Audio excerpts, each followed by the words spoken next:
Dear Scorpios, welcome to my channel. You guys are very intense right now. It's pulling your cards, and I'm like, you guys should be kind of happy. The sun is in your sign. And so things should be going, pretty well. You had the luckiest day of the year, October 26th, in your sign as well. So, I don't know where the intensity is. But hey, Scorpios, yeah, that's you guys. I've got several of them in my life and have dealt with several of them over my lifetime. So I know you guys are intense with just about everything, um, even with happiness. So let's go ahead and get started with your reading, you guys. So what I have here is the first card is that Six of Cups. I mean, six of Cups is the Eight of Cups, excuse me. And the Eight of Cups speaks of a spiritual journey, seeking spiritual fulfillment. I always feel when that cup comes up, you're going off to look for your new beginning. Because, where it is now, the moon is shining down and it just looks so toxic. And like there could never be any emotional fulfillment there. And so you're kind of going off and looking for cleaner waters, looking for more of that emotional fulfillment. And why wouldn't you? You are a water sign, dear Scorpios. And since this is your time period, you feel even stronger necessity to go out there and find that spiritual fulfillment. I cannot speak. That spiritual fulfillment. And you have more of that transformation, more of those letting go of things. Because it's been tough for everybody. But with you guys feeling, so such intensity, I feel like this kind of I'm getting that pull and pull. I think that's probably why I can't fully talk right now. But again, being a water sign, you could use your intuition. So your intuition has been probably going off the charts. Again, you have down here that half moon. And we have the high priestess, and she is a card of using your intuition in order to understand the situation. And you are Scorpios, and your sign deals, with the metaphysical world, with that world in which we cannot see with our human eyes. So that is what kind of caused you to decide, I'm going to go out there and I'm going to find something that is emotionally and spiritually fulfilling to you. She is also mysterious, and she has all this ancient knowledge. And we know Scorpios, you guys know how to pull information out of I don't know, a witness. You guys are probably like lead detectives in the police force, pulling information out of them, a person who would, never ever talk in a million years. Their mouths could be like stapled shut and you would still get some information out of them. That's a Scorpio to me. But you guys, you go up to this woman of mystery and you want her to basically spill her secrets. And she's like, use your intuition. You know what the truth of the matter is. You know how to get to that emotional abundance, because we have the pomegranates behind her. And I always see that as abundance. And since we have the Eight of Cups and you're going off and seeking that spiritual fulfillment, that emotional fulfillment, to me, that's you seeking that emotional abundance. We also have here the yin yang, as we have these two pillars of these two different colors, black and white. Always brings up to me is you're going off again. Everybody's looking for that twin flame, that soulmate connection, and trying to kind of understand it, and in trying to understand it, you of course use your intuition to have your new beginning, to have that abundance, to call that soulmate in. But there are some things in which we have to deal with first, dear Scorpios. There has been a Ten of Swords, and the Ten is the card of completion.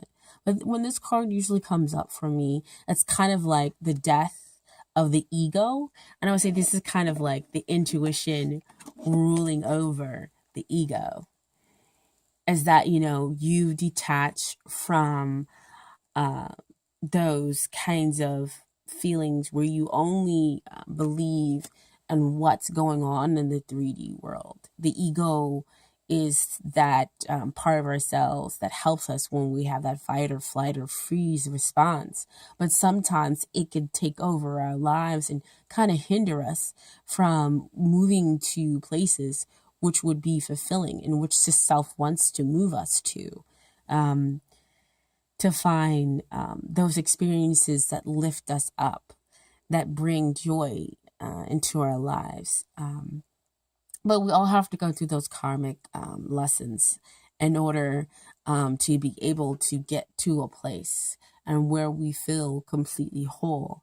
And so when this card shows up, I feel like, okay, we're not going to let the ego rule anymore.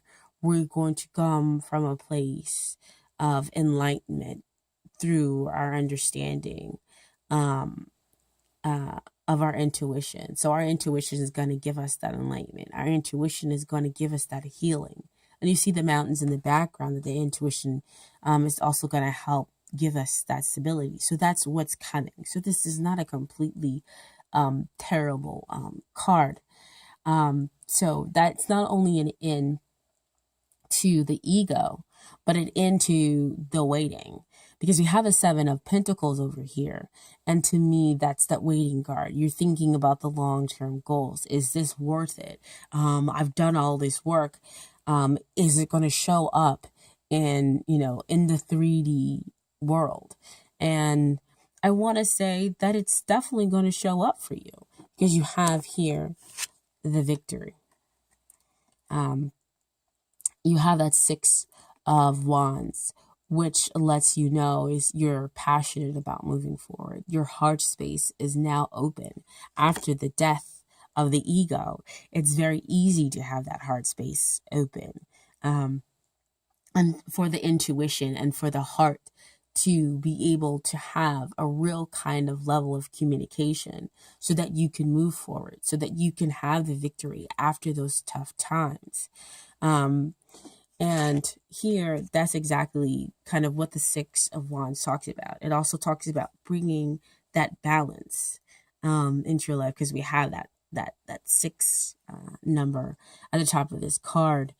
And so, this person is returning back from war, which is, again, of course, a very difficult time period. And in order to have a victory, he's getting support from other people. So you're getting that support from your intuition. You're going to be gaining that support probably from other people as you move forward with what's in your heart, and you make decisions from there. Now, I did pull some romance angel cards as well. And I have the first card that comes out is finances and career. And, your finances and career are a factor in your love life right now.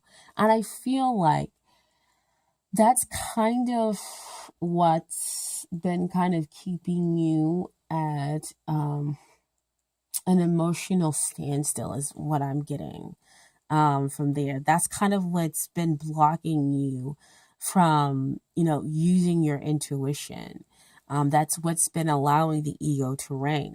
Because you have here in this card, look at her face. She is among all these flowers, among all that green space. Yet she doesn't have any happiness on her face. Didn't I say when we began the reading that you guys should be happy?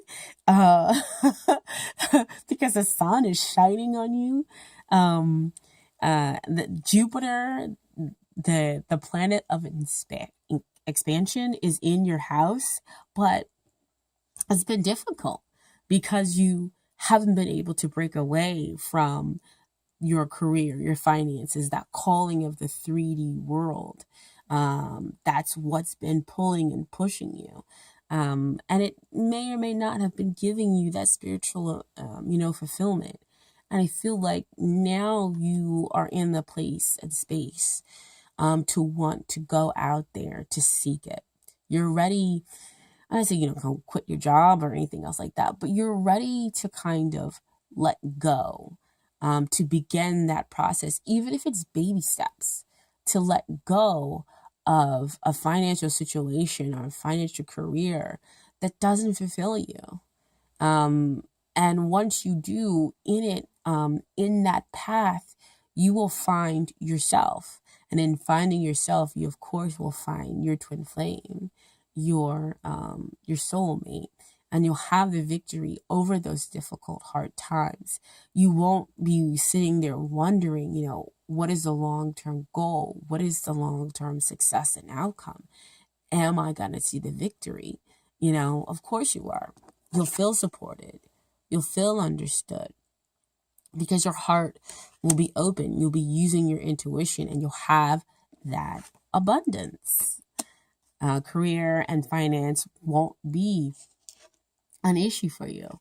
And didn't I just say, on that path, you'll find your new love? And we have in the romance angel, a new person has stirred romantic feelings for you. Just had stirred romantic feelings. And look at her. She's engrossed in her work, completely tuned out of what's going on around her. And the angels are here talking to her, telling her to look up, look and see what's coming and what's heading your way. He's bringing this lovely rose of love as an offering to her, but she doesn't see it. And it's just when we decide that we're going to change our perspective and kind of pause and not be so consumed with our finances and our career that, things will happen. We'll have that emotional and spiritual abundance come in to our lives. We'll be able to see it and welcome it. Not just kind of let it pass us by because we're too focused on, our finances, our coins, or anything that kind of gives that same vibrational level to it, as far as the ego is concerned. So, Scorpio, I hope that this reading resonated with you. Of course, if it didn't, check out your sun, moon, and rising signs. If it did resonate with you, please like, share, and subscribe to the channel. And also, I want to say, please take a look at your love meditations for the rest of this month. In that companion video, basically, we're going to take a look at some of the cards that might be causing blockages or might put you into a waiting stance and see what words that we can meditate on while we are in that space to help move us forward. Okay? I hope you guys have a wonderful, wonderful, wonderful Thanksgiving. And I'm sending out so much light and love to you, my dear Scorpios. So please lighten up. It's okay. You have so much luck and so much expansion on your side right now, especially as the sun is in your sign. So guys, you want to feel something intensely, feel that joy intensely. Okay. All right. I'll see you guys next time. Thank you so much. Bye-bye.